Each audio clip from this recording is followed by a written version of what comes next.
yonent bi sallallahu alayhi wasallam xamal nañu suñu borom dana yëkkati ay musiba yu mag jëmee ko ci réew benn ngirub nameelam wala ngir seeni tooñ benn xale rek bu dal alquran ci daara di jàng baa si miim suñu borom teggi musiba moomu yóbbu ko feneen ci yeneen réew kon Sénégal war naa xam dara ci loolu Sénégal am nañu daara yoo xam ne ñoom rek a ko am jàng nañu alquran yoo xam ne ñoom rek a koy jànge benn lislaam liggéey fii ba léegi fonk nañu alquran fonk boo xam ne dongay daara yi ni ñuy wane gannaaw bind kaamil te duñ ci xool dara te dara du ca mejj boo demee yàgg naa ci réewu arab yi wër naa fu nekk waaye gisuma ko fi ñu ko mel ilmu rasmi am na ñoo xam ne dañ koo fànnoo muy seenu fànn moo taxit l'islam Sénégal musiba yu bari dañ koy dégg ci yeneen réew waaye ñëwul Sénégal barke alquran ni ñuy def alquran ak ni ñu fonke gaa yi yàlla yi fi nekk tax na suñu borom beral leen loxo boo xam ne beralu ko ñeneen bis bu ñu bàyyee loolu na suñu borom defal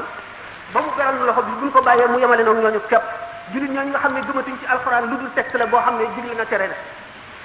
ñu am complexe ci kanamu occidentaux yi ba lépp loo xam ne lii ñu ngi leen ko doon reexee te ree jooju kat dugg bis ñoom dañu leen a bëgg a complexe wala ndax leen ba ñu wacc seen diine rek lépp lu leen ñooñu di reexee ñu jéem koo dindi ci diine ji naan du diine du nekkul ci diine ji dañ ko cee yokk dañ ko cee